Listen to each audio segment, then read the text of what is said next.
Hello दोस्तों, नमस्कार। स्वागत है आप लोग को स्टडी जेपी ऑफिशियल पे। तो आपके लिए आज लाए हैं 30 भूगोल का वैसे प्रश्न जो एग्जाम में बार बार पूछता है और पूछे जाने की पूर्ण संभावना है। तो आप यदि कंपटीशन का किसी भी क्षेत्र में तैयारी कर रहे हैं तो आपके लिए बहुत ही उपयोगी जीके है। तो आप इसको टेस्ट जरूर लगाएं। तो पहला प्रश्न है, भूगोल का जनक किसे कहा जाता है? पता है आपको भूगोल का जनक किसे कहा जाता है?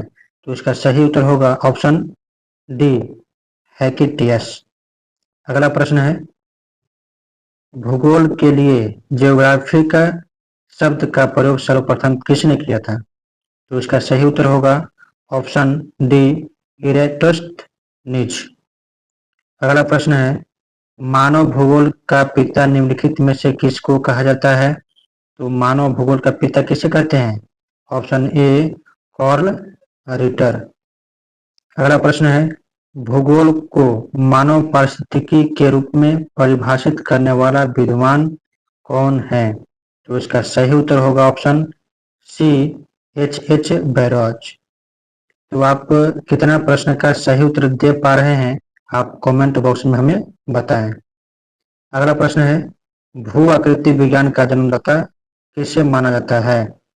तो इसका सही उत्तर होगा ए, पेसल। अगला प्रश्न है, भूगोल पृथ्वी को केंद्र मानकर अध्ययन करने वाला विज्ञान है, ऐसा किसने कहा था? तो इसका सही उत्तर होगा ऑप्शन ए, वायरेनियस। अगला प्रश्न है, सौर मंडल के बारे में विश्व के सक्षम जानकारी प्रस्तुत करने का श्रेय किस विद्वान को है? तो इसका सही उत्तर होगा ऑप्शन ए, कॉपरनिकस। अगला प्रश्न है, सूर्य के चारों ओर घूमने वाले खगोलीय पिंड क्या कहलाता है? तो सूर्य के चारों ओर जो घूमता है उसे ग्रह कहते हैं, आप सबको मालूम होगा। अगला प्रश्न है, भूगोल भूतल का अध्ययन है, ऐसा किसने कहा था? तो ऐसा कहा था कॉन्ट ने। तो ऑप्शन सी, कॉन्ट। अगला प्रश्न है, सौर मंडल में कुल कितने ग्रह हैं? तो आप सभी को पता है कि सौर मंडल में कुल 8 ग्रह हैं। अगला प्रश्न है, किसी ग्रह के चारों ओर परिक्रमा करने वाले छोटे आकाशीय पिंड को क्या कहते हैं? तो जो छोटे आकाशीय पिंड होते हैं उन्हें उपग्रह कहते हैं। जैसे पृथ्वी के उपग्रह कौन है? चंद्रमा। अगला प्रश्न है, ग्रहों की गति का नियम प्रतिपादित किसने किया था? तो ग्रहों की गति का नियम का प्रतिपादित जो है वो केपलर किया था, ऑप्शन ए। अगला प्रश्न है, नॉर्वे में अर्धरात्रि के समय सूर्य कब दिखाई देता है? तो ये 21 जून को जो है नॉर्वे में अर्धरात्रि मतलब रात्रि मध्य रात्रि में जो है सूर्य भी दिखाई देती है। ये प्रश्न को याद रखिएगा।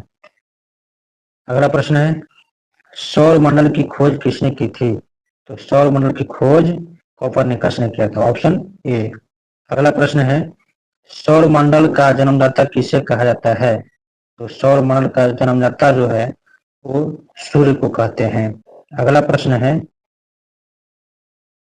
एक ग्रह को अपने अक्ष में सूर्य से अधिकतम दूरी को क्या कहते हैं?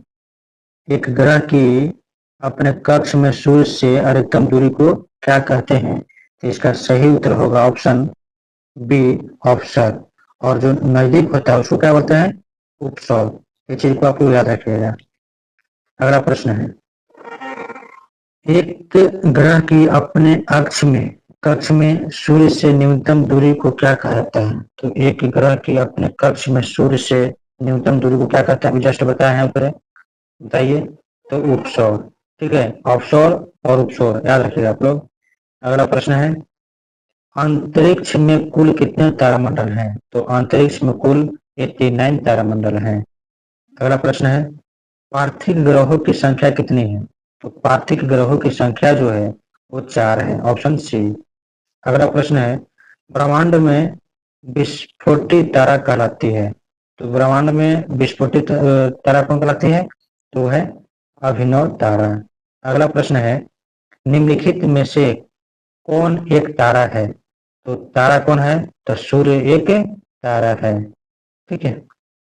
अगला प्रश्न है, सूर्य प्रकाश धरती तक पहुंचने में कितने मिनट लगती है? इस सबको पता होगा, जो तैयारी कर रहे होंगे कंपटीशन का, सबको मालूम होगा कि सूर्य का प्रकाश धरती तक पहुंचने में कितना समय लगता है। तो इसका सही उत्तर होगा 3 से 8 सेकंड।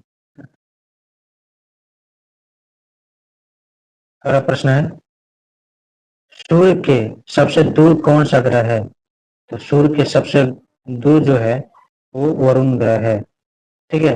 अगला प्रश्न है, कौन सा ग्रह सूर्य के सबसे निकट है? तो सबको पता होगा, इसका ऑप्शन क्या होगा? बुध। ठीक है।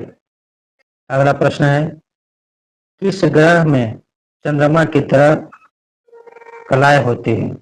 तो किस ग्रह में चंद्रमा की तरह कलाएं होती है? तो इसका सही उत्तर होगा ऑप्शन सी, बुध। ठीक है। बुध सूर्य का एक चक्कर लगाने में कितना समय लेता है? ठीक है। तो इसका सही उत्तर होगा 88 दिन। ठीक है, 88 दिन। अगला प्रश्न है, सौरमंडल का अत्यधिक तीव्र ग्रह कौन है? तो सबसे अत्यधिक तीव्र ग्रह जो है वो बुध है। अगला प्रश्न है, निम्नलिखित में से किस ग्रह को पृथ्वी की बहन कहा जाता है? तो इसका सही उत्तर जो है ऑप्शन बी होगा, शुक्र। अगला प्रश्न है, दो ग्रह जिनके उपग्रह नहीं है, तो कौन सा है? शुक्र और बुध। अगला प्रश्न है, किस ग्रह को शाम का तारा कहा जाता है? तो किस ग्रह को शाम का तारा कहा जाता है?